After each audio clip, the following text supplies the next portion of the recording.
త్వరగా వచ్చుచుండే హోసన్నా జయమే హోసన్నా జయమే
అధ్యక్షుడు రంజిత్ ఉపేల్ గారికి స్వాగతం సుస్వాగతం.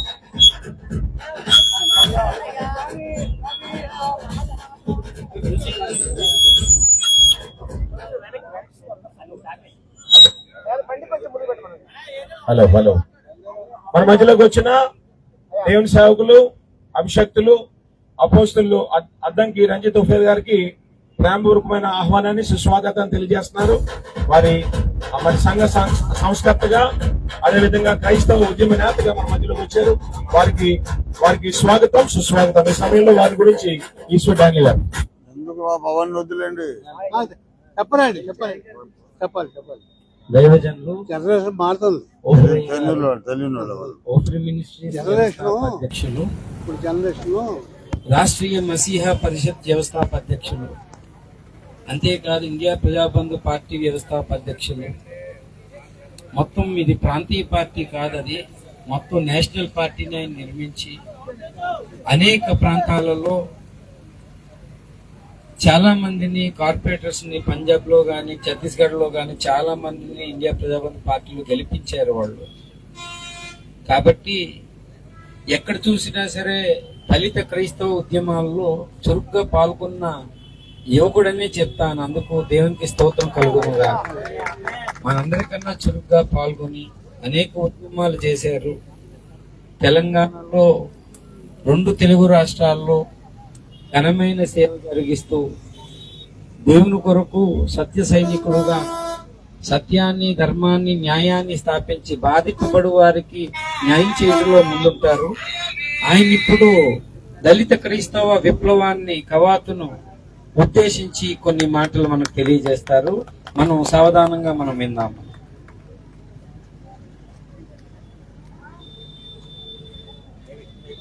ప్రభువునందు నాకు అత్యంత ప్రియులరా, చెప్పవలసిందేమీ లేదు, చేయవలసిందే ఉంది.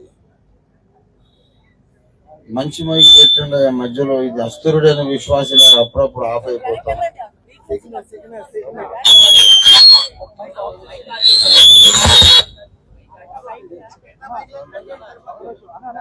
Praise the Lord.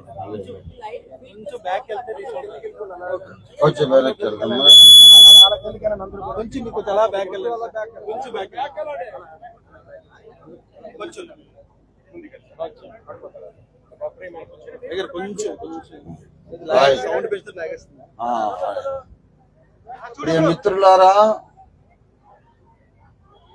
ఇవాళ దేశం చాలా ప్రమాదకరమైన పరిస్థితిలో పడిపోయింది. మనం అనుకుంటున్నంతకంటే సమస్య చాలా గూఢమైనది. మనం అనుకున్నంతకంటే చాలా భయంకరమైన సమస్య మనం ఎదుర్కొంటున్నాం. దళపతి విజయ్ కుమార్ గారికి వందనాలు. లిబరేషన్ కాంగ్రెస్ వ్యవస్థాపక నాయకులు, లిబరేషన్ వెనక్కి వెనక్కి వెనక్కి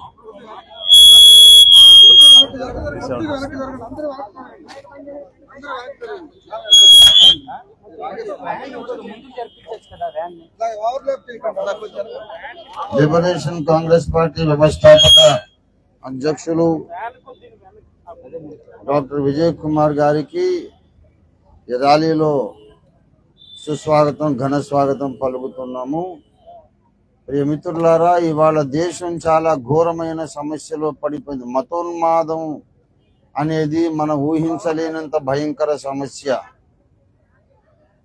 మతోన్మాదాన్ని మనము నిర్లక్ష్యం చేస్తే, మతోన్మాదాన్ని ఎదుర్కోవడంలో, తుడిచివేయడంలో మనం నిర్లక్ష్యంగా ఉంటే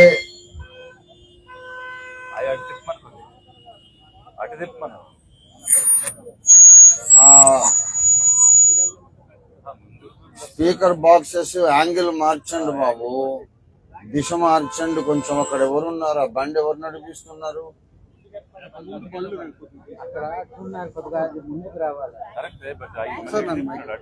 దానికి అడ్నీళ్ళు పడితే మంచిదేమో.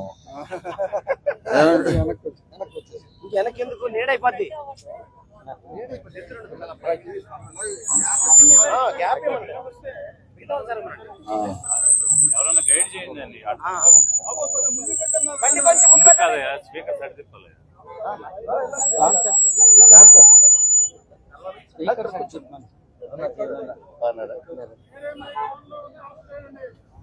రైట్, అదిగో స్పీకర్స్ కొంచెం అటు తిప్పినా.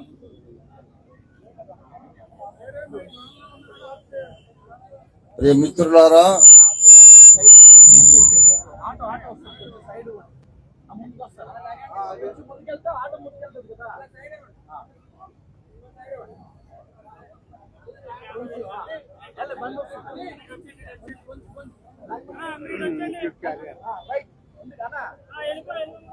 రైట్,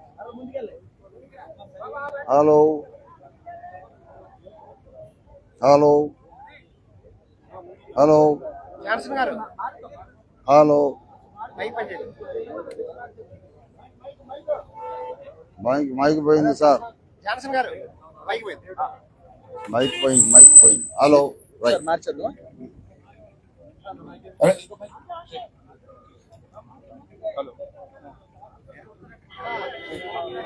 తర్వాత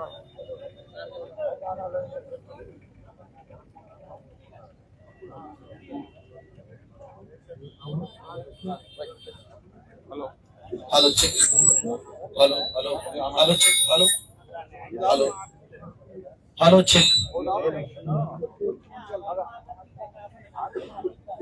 హలో చెక్.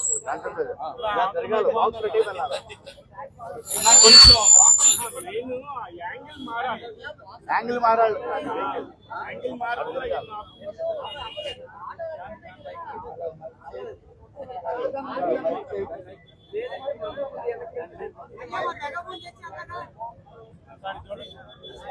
ఇదే బాగుంది, సరిగా రాదు. ఇదే మీరు మాట్లాడేది కరెక్ట్, కానీ అది కొంచెం రాదు.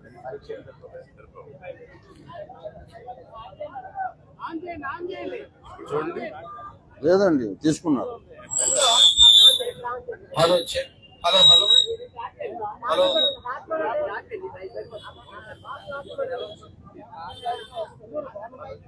Hello hello hello check. Okay sir, hello check.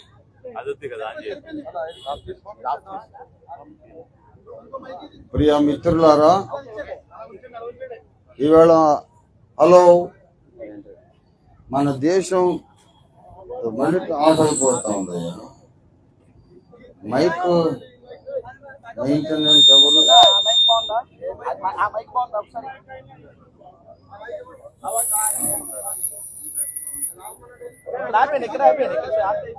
మిగతా మైకులన్నీ ఆఫ్ చేసి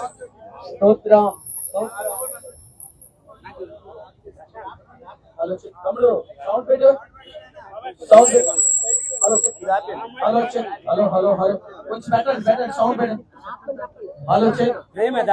అలా పెట్టు, ఇంకా పెట్టి సౌండ్. హలో చెక్ కొంచెం. Hello hello check, hello check. Hello right right. సమస్య. Ranjan Kumar district judge sir. చాలా సంతోషం. ప్రియ మిత్రులారా, అనేక డినామినేషన్లలో నుండి తరలి వచ్చినటువంటి క్రైస్తవ సోదరి సోదరులందరికీ ప్రభునామంలో నా వందనాలు, నమస్కారాలు, దైవాశీస్సులు, సుస్వాగతం, ఘన స్వాగతం, వీరోచిత స్వాగతం పలుకుతున్నాను. ప్రియులారా, మన దేశం ఈనాడు చాలా ఘోరమైన ప్రమాదపు టంచుల్లో ఉన్నది. మనం కొంతకాలము ఏమనుకున్నామంటే రాజకీయాలు మనకు అక్కరలేదు, చుట్టూ ఏం జరుగుతున్నా మనం పట్టించుకోనక్కర్లేదు, ప్రార్థన చేసుకుంటే చాలు, పరిశుద్ధంగా ఉంటే చాలు, దేవునికి దశమ భాగాలు ఇస్తే చాలు, సామాజిక వ్యవహారాలు మనకు అక్కర్లేదు అనుకున్నాం.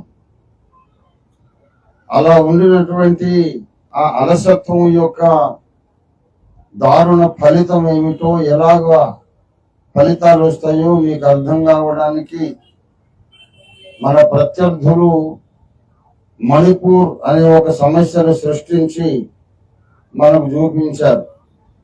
క్రైస్తవులు నిద్రపోతే సామాజికంగా ఆచరణ శూన్యులై, క్రియాశూన్యులై, ప్రార్థన మాత్రం చాలు, పరలోకం అన్నది భూలోకంలో ఏం జరిగినా మనకు అక్కర్లేదు అనుకునే ఇంప్రాక్టికల్ మానసిక వైఖరితో ఉంటే ఏం జరుగుతుందంటే మణిపూర్ జరుగుతుంది. మణిపూర్లో అది భయంకరమైనటువంటి దారుణ దమనకాండ, అత్యాచారాలు, హత్యలు, వందలాది మంది క్రైస్తవ అమ్మాయిలను పబ్లిక్ గా అందరూ చూస్తుండగా రోడ్ల మీద పట్టపగలు మానభంగం చేసి, వేలాది మంది కళ్ళారా చూస్తుండగా వాళ్ళ బట్టలు తీసి క్రైస్తవ అమ్మాయిలను నగ్నంగా ఊరేగించారు.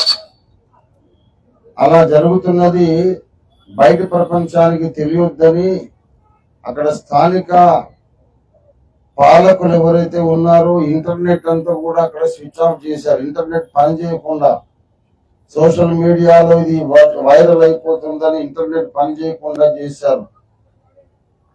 రివర్స్ లో మళ్ళీ అక్కడ ముఖ్యమంత్రి గారు ప్రకటించారు ఏంటంటే క్రైస్తవులు ఈ మధ్య మిలిటెంట్ గా తయారవుతున్నారు, క్రైస్తవ మిలిటెంట్లను నేను తొక్కివేస్తాను ఉక్కు పాదంతో అన్నారు.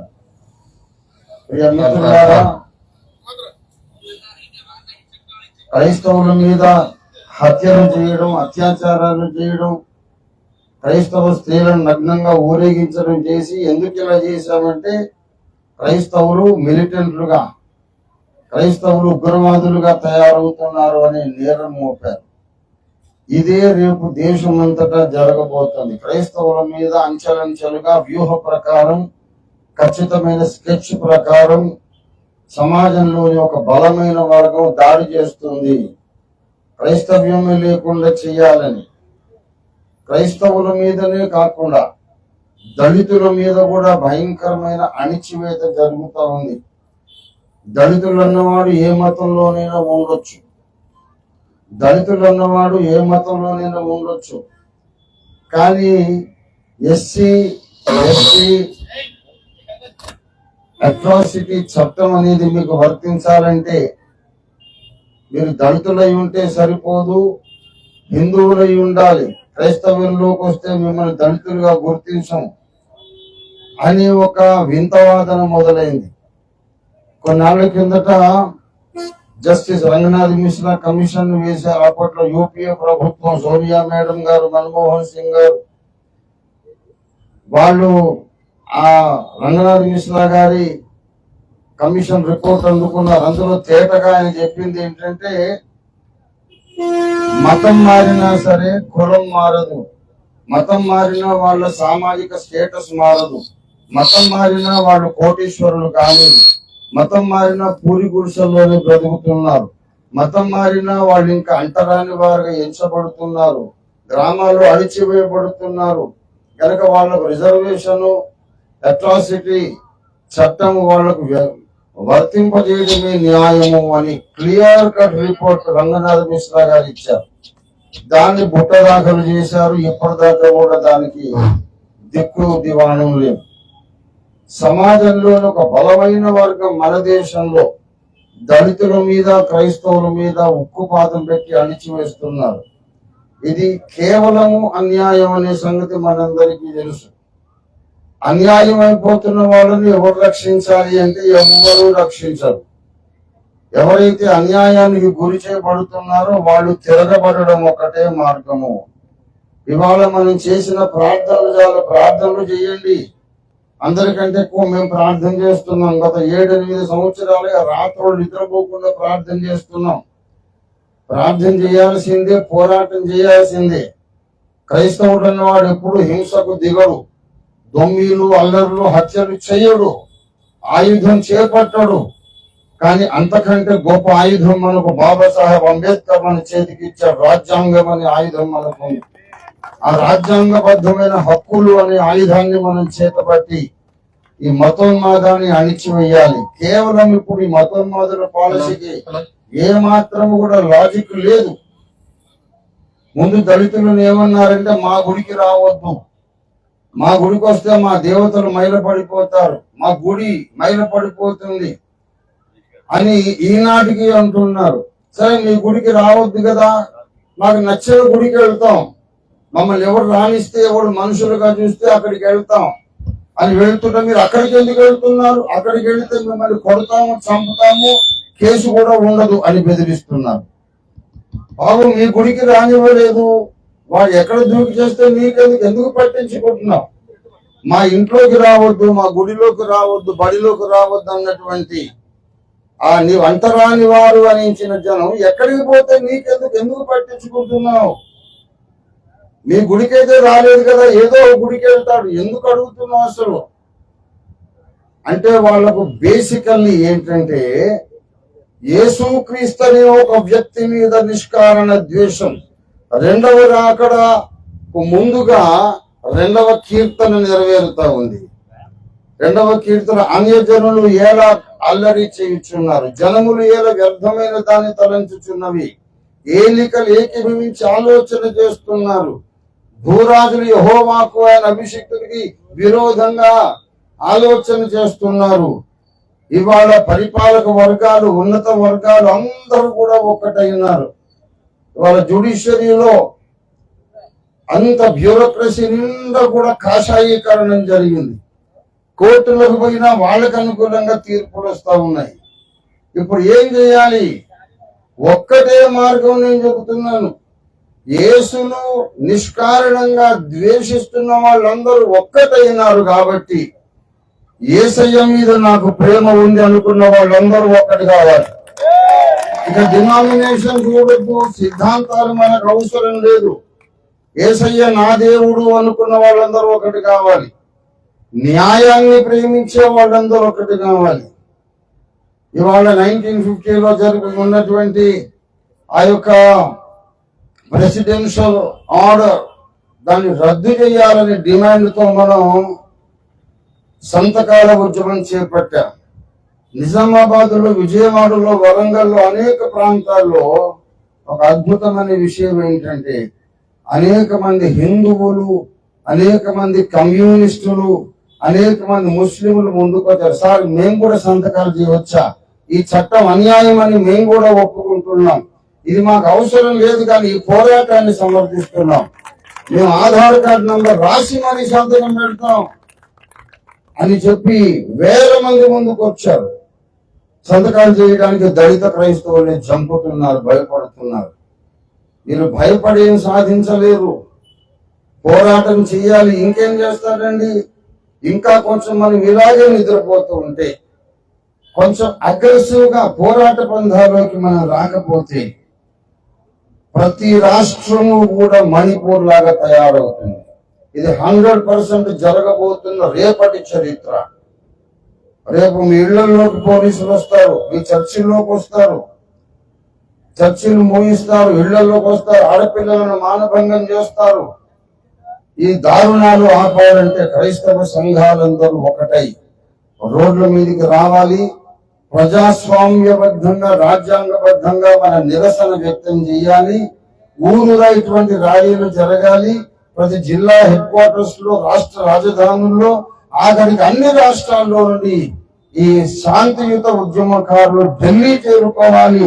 ఢిల్లీలో 1 కోటి మంది క్రైస్తవుల ప్రజా ప్రదర్శన నిర్వహించాలని నేను పిలుపునిస్తున్నాను. ఇది 100% సాధ్యము. బెన్నిహిన్ గారు బెంగళూరుకు వచ్చినప్పుడు స్వస్థత కూటాలు చూడటానికి 35 లక్షల మంది హాజరైనారు. హక్కుల కొరకు ఎందుకు రారు 35 లక్షల మంది? ఢిల్లీలో 1 కోటి మందిని మనం హాజరు చేయాలి తప్పకుండా. అప్పుడు కానీ ఈ దమనకాండ, ఈ కుట్రలు ఆగవు. కనుక క్రైస్తవులు ప్రార్థన చేయడమే కాదు, ప్రార్థన చేయండి, దశంభాగాలు ఇవ్వండి, అన్ని చేయండి. కానీ రాజకీయంగా, రాజ్యాంగబద్ధంగా మనకున్నటువంటి హక్కులను సాధించుకోవడానికి రోడ్ల మీదకి ఎక్కాలి. రోడ్ల మీద మన స్వరం వినబడి చేయాలి. ఈ స్వరాన్ని పట్టుకెళ్ళి పార్లమెంట్ లో కూడా వినబడి చేయాలి. అంతవరకు ఈ దమనకాండ ఆగదు. కనుక దయచేసి విన్నంతసేపు బాగుందని చెప్పేసి తర్వాత ఇంటికెళ్ళి పడుకోవడం కాదు. కొంచెం రోషం కావాలి, పౌరుషం కావాలి, కార్యశూరులం కావాలి. ఆరంభ శూరత్వం కాదు. పని సాధించేదాకా నిద్రపోవద్దు. నాకు కొంచెం తప్ప 70 ఏళ్ళు. నాకు అవసరం అని చెప్పండి, నడుము బెల్లి పెట్టుకొని తిరుగుతున్నాను. నా ప్రజలు ప్రమాదంలో పడ్డారు. లేవాలి, మేల్కొల్పాలి. లేకపోతే మీ ఇంట్లో ఉన్న ఆడపిల్లలకు క్షేమం లేదు. మణిపూర్ జ్ఞాపకం చేసుకోండి. రేపు మనల్ని కొడతారు, చంపుతారు. ఎస్సీ ఎస్టీ అట్రాసిటీ మీకు వర్తించదు. ఈ చట్టం వర్తించండి. అర్థం ఏంటి? మిమ్మల్ని కొడతాము, కేసులు ఉండవు, చంపుతాము, కేసులు ఉండవు. ఇది వాళ్ళు మనల్ని బెదిరిస్తున్నారు. అబద్ధ క్రీస్తు శ్రమల కాలం ఇంకా రాలేదు. అబద్ధ క్రీస్తు రాలేదు, శ్రమల కాలం రాలేదు. ఇదంతా నకిలీ శ్రమల కాలం సృష్టిస్తున్నారు. వాడు వచ్చినప్పుడు శ్రమలు పడితే పడదాం. ఇప్పుడు ఇది మనం ఎన్నుకున్న ప్రభుత్వం, మనం ఓట్లేసిన ప్రభుత్వం, మనం పన్నులు కట్టి నడిపిస్తున్న ప్రభుత్వం. మన మీద జులుం చేయడానికి వీలు లేదంతే. ప్రభుత్వం తన విధానాలు మార్చుకోవాలి. కోర్టులు కూడా పూర్వాలోచనలు పడాలి. క్రైస్తవులందరూ కూడా ముక్త కంఠంతో ఈ అన్యాయాలను ఖండించాలి. మనకున్నది ఒకటే ఆయుధం. మనం ఇంకే ఆయుధం మనకు అక్కర్లేదు. బాబాసాహెబ్ అంబేద్కర్ మనకి ఇచ్చినటువంటి రాజ్యాంగ హక్కులు చాలు. వాటిని గట్టిగా మనం డిమాండ్ చేస్తే దేశమంతా సరైన పట్టాల మీదకి ఎక్కుతుంది. అప్పుడు స్వచ్ఛ భారత్, స్వర్ణ భారత్ అన్ని వస్తాయి. అప్పుడు సబ్కా సాత్ సబ్కా వికాస్ తయారవుతుంది. ఇప్పుడు మణిపూర్ లో ఆడపిల్లల్ని మానభంగం చేస్తూ దాన్ని కనీసం ఖండించకుండా సబ్కా సాత్ ఎక్కడ ఉంది, సబ్కా వికాస్ ఎక్కడ ఉంది? సబ్కా రేపు రాయ్ ఏమండి? అది స్వర్ణ భారత్ కాదు, రేపు భారత్. కనుక నిజంగా అలాంటి ఉన్నతమైన ఆశయాలు నెరవేరాలంటే ప్రాథమిక హక్కులు ప్రతి మానవుడికి వర్తింపజేయాలి. మతోన్మాదాన్ని తరిమి కొట్టాలి. మరి ఒక విధంగా మన మధ్యలో జాన్కోయ్య గారు ఉన్నారు, అనిల్ కుమార్ గారు మంచి పోరాటం చేస్తున్నారు. అలాగా మన మధ్య ఉన్నటువంటి అందరూ కూడా ఒకరు హేమీలు, ఒకరిని మించిన వారు ఒకరు. ఒకవైపు సైద్ధాంతికంగా దాడి చేద్దాం, మరోవైపు రాజకీయంగా కూడా ఎదుర్కొందాం. క్రైస్తవుడు అంటే ఒక మహాశక్తి. సిలువ వేయబడిన యేసు పోలికలోనే కాదు, మనము 2వ రాకడలో యేసు పోలికను ధరిద్దాం. యేసు పోలిక రెండవ రాకడలో ఎలా ఉంటుందో ఈ జనానికి కాస్త చూపిద్దాం. ధైర్యం చేయండి. తప్పైతే నా మీదకి వస్తుంది, నేను లెక్క చెప్పుకుంటా దేవునికి. తప్పైతే నా బహుమానం పోగొట్టుకోవడానికి నేను సిద్ధం. క్రైస్తవుడు పోరాటానికి దిగాలి. మన నిరసనను ఈ మైకులోనే కాదు, ఓటు రూపంలో మనం ప్రదర్శించాలి. మన నిరసనను ఓటు రూపంలో వ్యక్తీకరిస్తే అప్పుడు భయపడతారు మతోన్మాదులు. అప్పుడు ఒక మెట్టు దిగొస్తారు. చెప్పండి సార్ మీ డిమాండ్ ఏంటంటే, అదే ప్రజాస్వామ్యం. ప్రజాస్వామ్యం అంటే ప్రజలందరూ బలంగా తమ గొంతుగా వినిపిస్తే పాలకులు దిగొస్తారు. ఏంటి మీ డిమాండ్ ఏంటని అడుగుతారు. మరి ఇంట్లో పడుకొని ప్రార్థనలు చేస్తూ ఉంటే జరిగే దారుణాలు జరిగిపోతాయి. రేపు మన ఇంట్లో పోలీసులు వస్తారు. ప్రతి రాష్ట్రం మణిపూర్ అయిపోతుంది. జాగ్రత్త. మణిపూర్ను చూసిన తర్వాత కూడా ఇంకా మనం పరిశుద్ధులం, కోర్టుకు పోకూడదు, పోలీస్ స్టేషన్ పోకూడదు, ఓటు వేయకూడదు, రాజకీయాలు చేయకూడదు అని నిద్రపోతున్నామంటే అంతకంటే మనకంటే మూర్ఖులు ఇంకొకరు ఉండరు. క్రైస్తవులు రాజకీయాలకు దూరంగా ఉండి తమకు తామే కీడు చేసుకుంటున్నారని బాబాసాహెబ్ అంబేద్కర్ ఆనాడే చెప్పారు. మీరు కూర్చున్న కొమ్మ మీరు నరుకుంటున్నారు. క్రైస్తవులు కొంచెం మైండ్ సెట్ మార్చుకోవాలి. వట్టి ర్యాలీలు చేస్తే చాలదు. వచ్చే ఎన్నికల్లో మన వాణి, మన స్వరం ఓటు రూపంలో ఎక్స్ప్రెస్ అవుతే తప్ప కొన్ని కోట్ల ఓట్లు ఈ డిమాండ్ ను సమర్థిస్తూ కొన్ని కోట్ల ఓట్లు మనం వేస్తే తప్ప మనం ఆశయం సాధించలేము. ఆల్రెడీ మా కేడర్ పంజాబ్ లో, ఒరిస్సాలో, ఆగ్రాలో, చండీగఢ్ లో, అన్ని రాష్ట్రాల్లో, కర్ణాటకలో సంతకాల సేకరణ చేస్తున్నారు. 1,00,000 సంతకాలకు నేను పిలుపునిచ్చాను. అది 10 లక్షలకు చేరేటట్టుగా ఉంది. ఇంకా దాటుతుందనే ఆశ ఉంది. ప్రభుత్వానికి తెలిసి రావాలి. క్రైస్తవులు అంటే ప్రార్థన చేసేవాళ్ళు కాదు, హాస్పిటల్స్ పెట్టేవారు, కాన్వెంట్లు పెట్టేవాళ్ళు. క్రైస్తవులు అంటే ప్రార్థనలు మాత్రమే కాదు, క్రైస్తవుడు అంటే ఒక రాజకీయ శక్తి కూడా అనే సంగతి మనం ఈ సమాజానికి మనం ఆచరణలో తెలియజేద్దాం. అన్ని విభేదాలు మర్చిపోండి. ఎవరి చర్చిలో వాళ్ళు ఏ సిద్ధాంతమైనా చెప్పుకోండి, ఎవరి చర్చిలో వాళ్ళు ఏ బోధైనా చేసుకోండి, మాకు అభ్యంతరం లేదు. ఎవరికి అభ్యంతరం ఉండాల్సిన అవసరం లేదు. ఆభరణాలు వేస్తే వేసుకోండి, తీస్తే తీసేసేయండి, అన్ని భాషలు వస్తే మాట్లాడండి, లేకపోతే తెలుగు భాష మాట్లాడండి, అభ్యంతరం లేదు. కానీ రోడ్డు ఎక్కితే మనది ఒకటే భాష. యేసును ఆరాధించుట, ప్రకటించుట మా జన్మ హక్కు. కాదనడానికి ఏ ప్రభుత్వానికి అధికారం లేదు.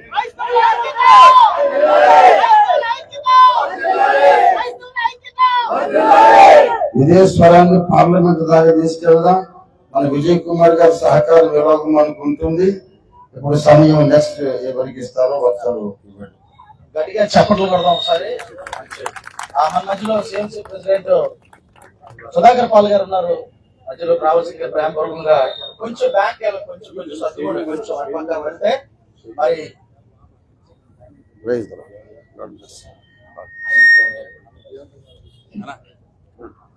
మన మధ్యలో ఉన్న జీవన్ అన్న గారు మరి విజయ్ కుమార్ గారి యొక్క పరిచయ కార్యక్రమం చేసి తదుపరి వారు మనకి చాలా విషయాలు తెలియజేస్తారు. మరి వాటి గురించి మనం చాలా చక్కగా విందాం. మన మధ్యలో ఉన్న అన్నగారు సమయంలో మన మధ్యకు ముఖ్య అతిథులుగా విచ్చేసినటువంటి లిబరేషన్ కాంగ్రెస్ పార్టీ అధ్యక్షులు డాక్టర్ విజయ్ కుమార్ గారు మనందరికి సుపరిచితులు. ఇప్పటి వరకు ఎన్నో చక్కటి విషయాలు విపులంగా వివరించిన అపోస్తులు రంజిత్ తొఫీరాయ్ గారు మనందరికి కూడా ఎంతో పరిచయస్తులు. విశాఖపట్నంలో ఇది గొప్ప క్రైస్తవ నాయకులు, పెద్దలు మన మధ్యకు రావటం, సిద్ధాంతము సంస్థ అనే భేదము లేకుండా మనందరినీ కూడా ఇక్కడ ఈ రీతిగా సమావేశపరిచి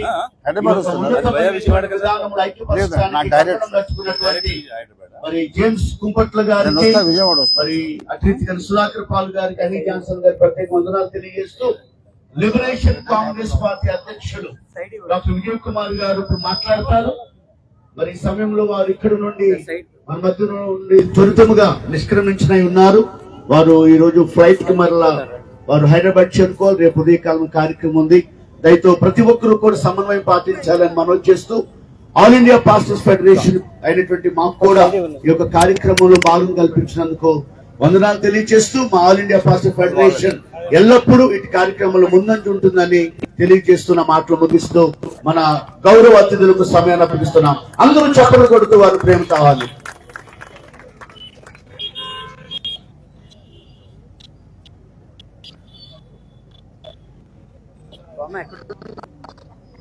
అందరికీ నా నమస్కారాంజలి.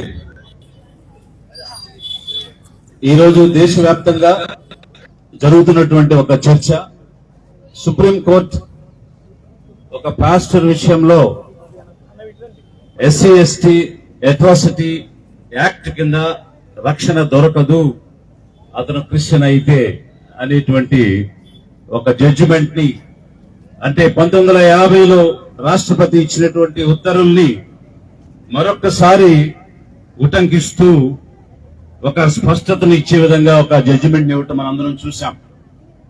అయితే ఈ సందర్భంలో దేశవ్యాప్తంగా ఇంచుమించు 5వ వంతున్నటువంటి షెడ్యూల్ కాస్ట్ కమ్యూనిటీ, అదేవిధంగా ముస్లిం మైనారిటీలుగా కన్వర్ట్ అయినటువంటి షెడ్యూల్ కాస్ట్ కమ్యూనిటీ, అనేక మంది కొంతకాలం ముస్లింస్ గా ఆ తర్వాత క్రిస్టియన్స్ గా కన్వర్ట్ అవటం మనందరికీ తెలుసు. మీరు ఇంచుమించు 450 మిలియన్లు, అంటే ఇంచుమించుగా 45 కోట్లు ఈ దేశంలో ఉన్నారు.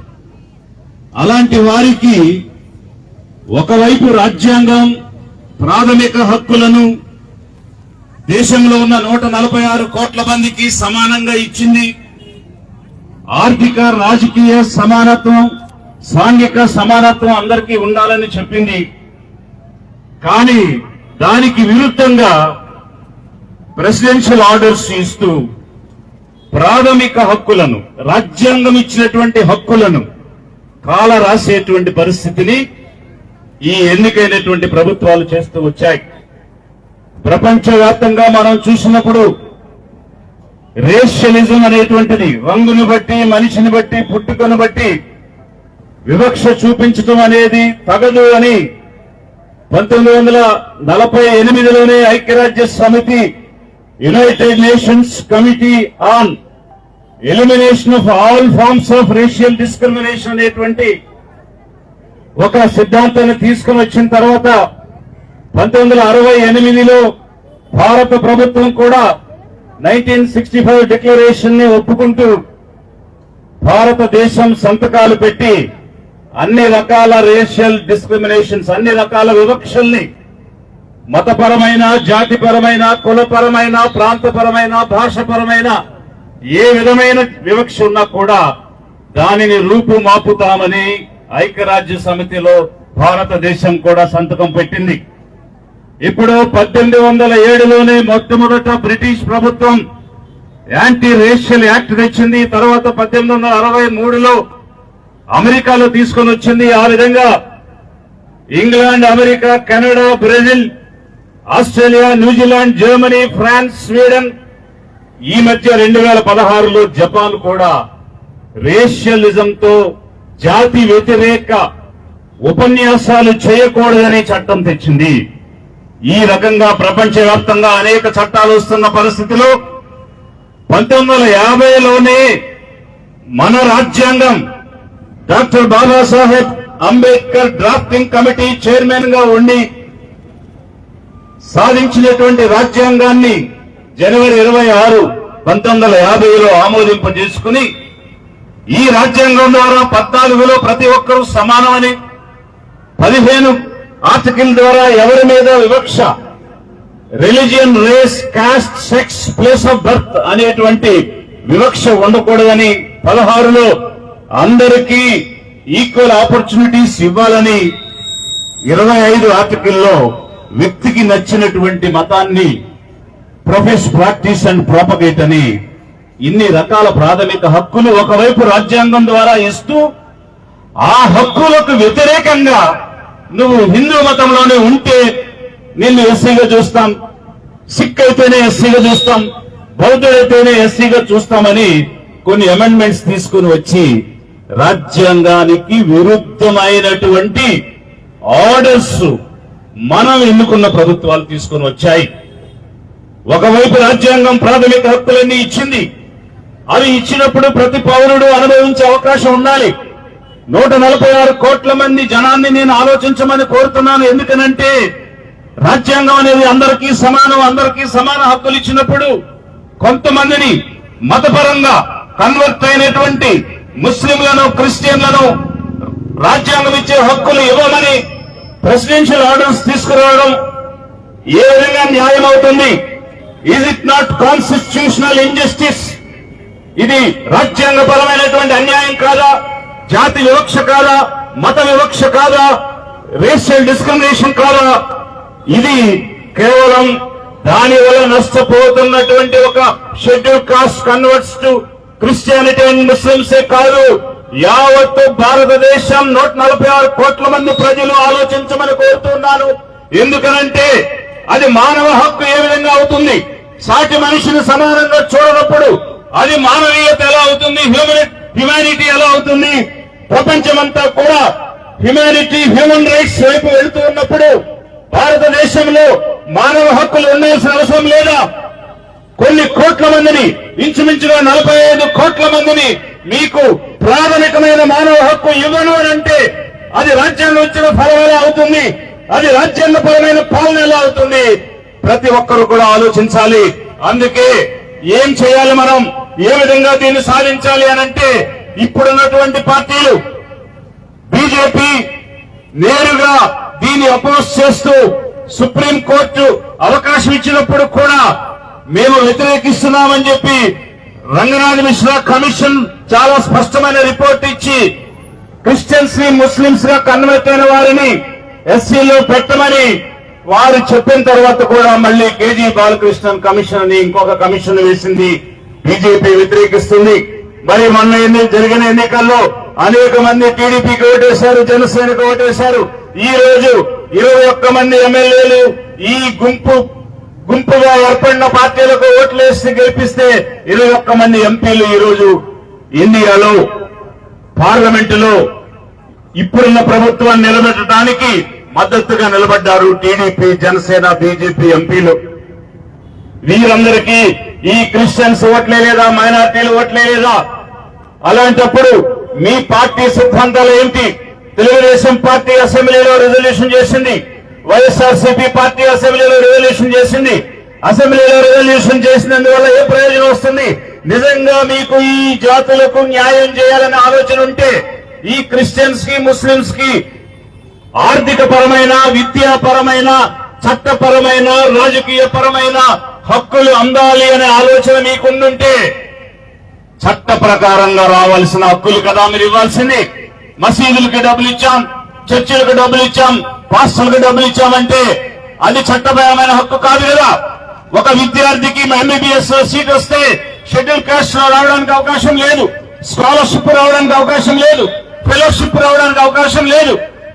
ఏ ఉద్యోగమైనా వస్తుందంటే ఎస్సీ కేటగిరీలో ఉద్యోగం వచ్చే అవకాశం లేదు. ఉద్యోగం రాలేదు కదా, ఏదైనా వ్యాపారం చేద్దామనంటే ఆర్థిక పరమైన పెట్టుబడులు నిధులు ఇచ్చే అవకాశం ఈ కేటగిరీలో లేదు. విద్య లేదు, ఉద్యోగం లేదు, ఉపాధి లేదు.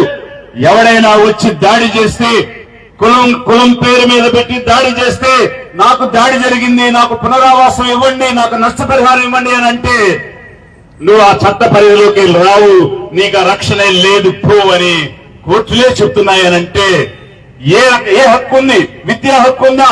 ఆర్థిక పరమైన హక్కు ఉందా? ఎంప్లాయ్మెంట్ హక్కు ఉందా? లీగల్ గా హక్కు ఉందా? ఇవన్నీ ఒక ఎత్తు అయితే master key lies in political power అని ఎస్సీలకు, ఎస్టీలకు 84 parliament seats, 614 MLA seats reserve చేసి పెడితే ఈ సీట్స్ లో గెలిచినటువంటి వాళ్ళు ఎవరైనా ఈ ఎస్సీ నుంచి వచ్చిన వాళ్ళు ఎస్సీల గురించి గాని, ఎస్టీల నుంచి గెలిచిన వాళ్ళు ఎస్టీల గురించి గాని మాట్లాడేటువంటి పరిస్థితి ఉందా? ఈ తెలుగుదేశమే, ఈ జనసేనే ఈ గుంపు ప్రభుత్వంలో పాత్రధారిగా ఉండి ఎందుకు ఒక బిల్లు పెట్టలేకపోతున్నారు? పార్లమెంట్ లో 21 మంది ఎంపీలు ఈ రాష్ట్రం నుంచి గెలిచెళ్లిన వాళ్ళు, 4 వైఎస్ఆర్సీపీ నుంచి గెలిచెళ్లిన వాళ్ళు, 25 మంది అక్కడ ఉన్నారు. బీజేపీకి దేశవ్యాప్తంగా ఏ రాష్ట్రంలో అపోజిషన్ పార్టీ అనేది ఉంది. ఒకే ఒక ఆంధ్రప్రదేశ్ రాష్ట్రంలో 28 రాష్ట్రాల్లో బీజేపీకి అపోజిషన్ లేని పార్టీ అంటే అది కేవలం ఆంధ్రప్రదేశే. ఎందుకనంటే బీజేపీ పెట్టే ప్రతి బిల్లుకి టీడీపీ మద్దతు ఇస్తుంది, వైఎస్ఆర్సీపీ మద్దతు ఇస్తుంది, జనసేన మద్దతు ఇస్తుంది. అది ఎన్ఆర్సీ అయినా, సిఏఏ అయినా, వక్ఫ్ బిల్ అయినా, రేపు ఎఫ్సిఆర్ఏ అమెండ్మెంట్ కోసం ప్రతిపాదించిన బిల్ అయినా, వీరందరూ కూడా క్రిస్టియన్ మైనారిటీ ఇన్స్టిట్యూషన్స్ కి విదేశాల నుంచి వస్తున్న విరాళాలు అందనీయకుండా ఉండడానికి ఆ విరాళాలతో వీళ్ళు మత ప్రచారం చేసుకుంటున్నారు, కన్వర్షన్స్ చేస్తున్నారు. కాబట్టి బయట నుంచి వచ్చే విరాళాలు ఆపేయాలని ఒక అమెండ్మెంట్ ఈ రోజు తీసుకొస్తే దానికి కూడా తెలుగుదేశం, వైఎస్ఆర్సీపీ సపోర్ట్ చేయడానికి ముందుకు వస్తూ ఉన్నాయి. ఈ రాజకీయ పార్టీలన్నీ కేవలం ఎన్నికల ముందు హామీలు ఇవ్వడం, గెలిచిన తర్వాత హామీలు నెరవేర్చే అవకాశమే రానివ్వకుండా మా చేతిలో లేదు, కేంద్ర ప్రభుత్వంలో ఉందని బాధ్యతను పక్కకు తోసేయడం, చిన్న చిన్న రాయితీలు ఇచ్చి అది చేశాం ఇది చేశామని విలువ లేని, పవర్ లేని పదవులు మైనారిటీ కమిషన్ లో అక్కడ ఇక్కడ ఇచ్చి దువ్వేటువంటి కార్యక్రమమే చేస్తున్నారు తప్ప నిజమైనటువంటి రాజకీయ, సాంఘిక, ఆర్థిక, చట్టపరమైన హక్కునిచ్చే ఈ ఎస్సీ హోదాని ఈ ముస్లిం మైనారిటీస్ కి, క్రిస్టియన్ మైనారిటీస్ కి ఇవ్వకుండా ఈ పార్టీలు అడ్డుకుంటున్నాయి. ఈ పార్టీలో గెలిచిన వాళ్ళు ఎవరో మాట్లాడే అవకాశం లేదు, ఒకవేళ వాళ్ళ మనసులో ఉన్నా కూడా. ఎందుకనంటే వారు పార్టీ సిద్ధాంతానికి కట్టుబడి ఉండాలి. ఏ జాతి నుంచి గెలిచామనేది కాదు ముఖ్యం, ఏ పార్టీ నుంచి గెలిచామనేది ముఖ్యమైపోయింది ఈ రోజుల్లో. అందుకనే ఆ పార్టీ నుంచే వాళ్ళ సిద్ధాంతం ప్రకారంగా పనిచేస్తున్న పరిస్థితిలో ఈ జాతుల కోసం, మరి ముఖ్యంగా ఎస్సీ, ఎస్టీ, ఓబీసీ మైనారిటీలలో ఉన్నటువంటి పేదల కోసం స్వతంత్రంగా, స్వచ్ఛంగా, నిజాయితీగా పనిచేయనటువంటి ఆలోచనతోనే లిబరేషన్ కాంగ్రెస్ అని ఒక పార్టీని స్థాపించి ఈ రోజు ప్రజల ముందుకు రావటం జరిగింది. ఈ పార్టీ దేనికోసమంటే ఈ నోరు లేని మేకలు, ఈ అభ్యర్థుల పార్టీల్లో గెలిచినటువంటి మేకలు నోరెత్తి మాట్లాడే పరిస్థితి లేదు. కాబట్టి మనము ధైర్యంగా, దమ్ముతో, స్వతంత్రంగా సింహాల్లో గర్జించి మనం కోల్పోతున్న హక్కులు సాధించాలని ఈ లిబరేషన్ కాంగ్రెస్ పార్టీని మీ ముందుకు తీసుకురావడం జరిగింది. డాక్టర్ బిఆర్ అంబేద్కర్ కూడా ఒక మాట చెప్పున్నారు, lost rights cannot be regained by beggings, appeals and prayers to the usurpers, by only with the relentless struggle. ఎవరైతే హక్కుల్ని కాలరాస్తున్నారో, ఎవరైతే హక్కుల్ని కాజేస్తున్నారో వాళ్ళ దగ్గరకు వెళ్లి బిచ్చమెత్తి ప్రార్థనలు చేసి అడుక్కుంటూ ఉంటే వాళ్ళ దగ్గర నుంచి రావు. ఎందుకంటే యజ్ఞాల్లో, యాగాల్లో బలిగా వాడేది నోరు లేని మేకల్ని. మీరంతా ఏకమై, ఐకమత్యమై, సంఘటితమై, శక్తిగా ఎదిగి గర్జించే సింహాల్లో పోరాడి సాధించుకోండి అని డాక్టర్ అంబేద్కర్ ఇచ్చినటువంటి స్ఫూర్తిని తీసుకోవాలి. ఆ స్ఫూర్తితో ఏకం కావాలి.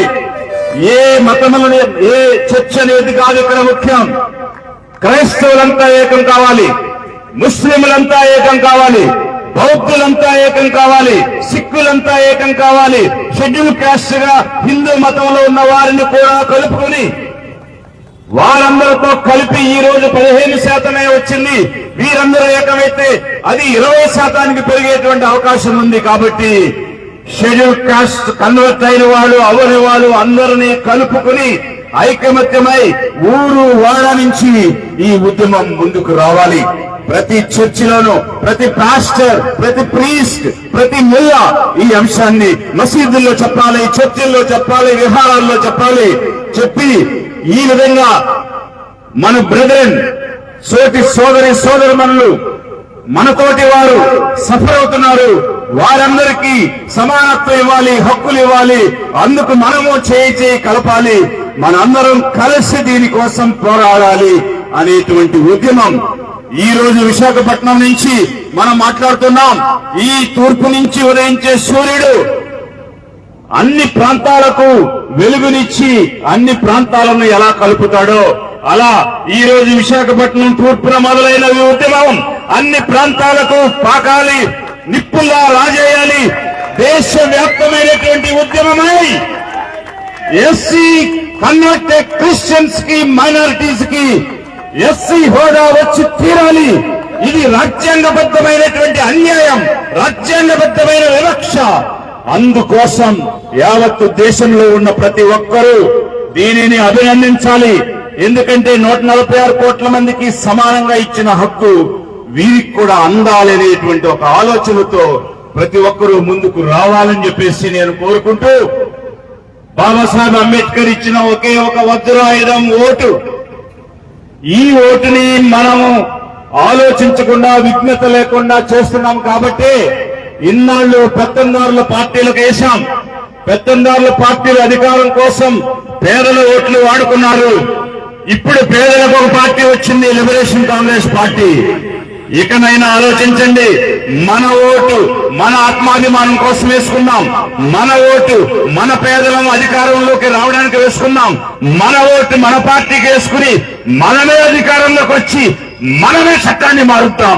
అందుకు సిద్ధంగా ఉండండి అని చెప్పేసి తెలియజేస్తూ మీరు ఇచ్చినటువంటి గొప్ప అవకాశానికి ధన్యవాదాలు తెలుపుతూ సెలవు తీసుకుంటాను. అలాగే ఒక చిన్న మాట, Vijay calls, VIJAY Vijay calls అనే యూట్యూబ్ ఛానల్లో ఈ అంశాల మీద అవగాహన కల్పించడానికి అనేక సార్లు నేను మాట్లాడుతూ ఉన్నాను. మీరు దానిని చూడండి యూట్యూబ్ లో. అలాగే ఈరోజు all India pastors association Jeevan గారు, అలాగే అనేక మంది ఇక్కడ వచ్చినటువంటి యూనియన్స్, అసోసియేషన్స్ మీరు ఈ రోజు ఏకమయ్యారు. మిగిలిన యూనియన్స్ అన్నింటినీ కూడా ఏకం చేయండి. మిగిలిన చర్చిలన్నీ కూడా ఏకం చేయండి. అన్ని పాస్టర్స్ యూనియన్స్ ని, అన్ని రోమన్ క్యాథలిక్ యూనియన్స్ ని, అలాగే ముస్లిం మైనారిటీస్ ని కలిపి ఒక వేదిక మీదకి తీసుకుని వచ్చి మనం కోల్పోయింది సాధిద్దాం. Thank you. దయచేసి గమనించండి, మన క్రైస్తవ హక్కులకి, ముఖ్యంగా సామాజిక హోదా కోల్పోతున్న ప్రతి క్రైస్తవుడు కొరకు ఈ పోరాటం చేస్తున్నాం. తెలుగు రాష్ట్రాల్లో జరుగుతున్న ఈ పోరాటంలో దేవుడు సహాయం చేస్తున్నారు. మన మధ్యకి అనేక మంది క్రైస్తవుల తరపున అనేక మంది నాయకులు వస్తున్నారు. ఈ రోజు మన దగ్గర లిబరేషన్ పార్టీ అధినేత మాజీ ఐఏఎస్ దళాధిపతి గారైన విజయ్ కుమార్ గారు వచ్చి మన హక్కుల విషయంలో మనకి న్యాయం జరగాలని పోరాటానికి ముందుకు వచ్చినందుకు వారు తెలియజేసిన మాటలు బట్టి ఆయనకి వందనాలు తెలియజేస్తున్నారు. Thank you very much sir. మన మధ్య ఇంకా మంది నాయకులు ఉన్నారు.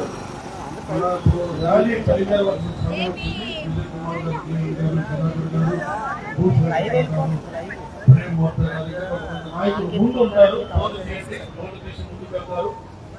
ఒక 2 minutes సైలెంట్ అండి. మైక్ ఉండదు. జానీ పార్టీలో సార్ బోర్డు చేయండి. అందరూ వెహికల్స్ అందండి. మొత్తాన ముందుకు వెళ్ళాలి అందరూ.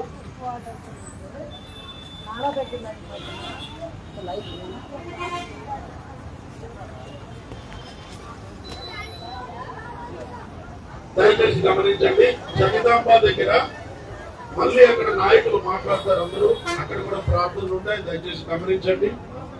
ర్యాలీ టైంలో మాటలు ఉండవని మన పర్మిషన్ తెలియజేశాం. ఎంతో సేపు కానీ స్ట్రైట్ గా జగదాంబ దగ్గరికి వెళ్తున్నాం. మన మధ్య మన బిషప్ గారు వచ్చారు, రాజ్బాబు గారు, అట్లాగనే రిటైర్డ్ జడ్జి గారు రంజన్ కుమార్ గారు వచ్చారు, RS జాన్ గారు వచ్చారు. అందరూ నాయకులందరూ దయచేసి మాకు సహకరించి అక్కడ చేరుకొని మాకు సహకరించాలని కోరుతున్నాం. జస్ట్ ర్యాలీ ఫామ్ అవ్వాలని కోరుతున్నాం. ప్రతి ఒక్కరు విజయ్ ఒక పాట రాస్తాడు రాణిలో, తర్వాత జానీ పాటతో నడిపిస్తారు. అందరూ ముందుకు రండి దయచేసి.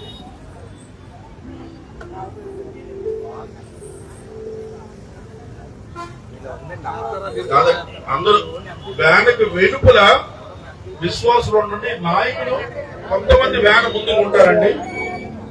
మిగతా వాళ్ళందరూ వెనుకుంటే మొన్నట్లో ఫాలో అవడం బాగుంటది. దయచేసి గమనించండి. అందరూ సెట్ అయ్యే వరకు కదలొద్దు. కిరణ్ నా మైక్, నా మొబైల్.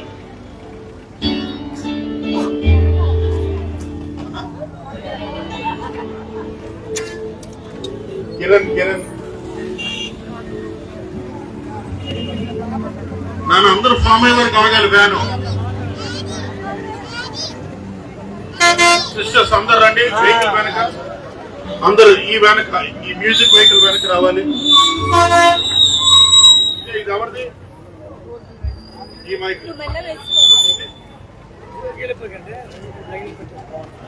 లైన్ కింద నడిస్తే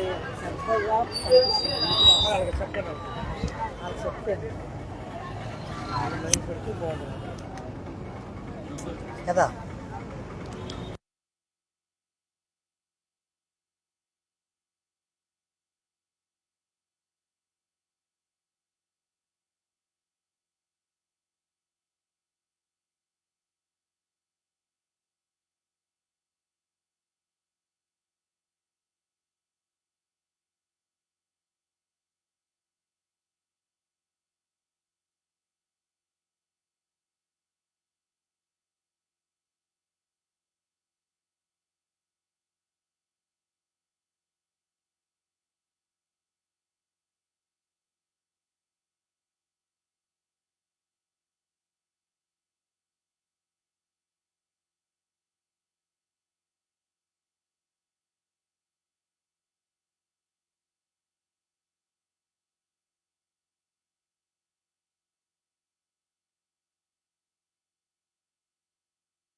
బుల్లెట్ స్టార్ట్ చేస్తున్న ఆర్కేపీ వీరుడు.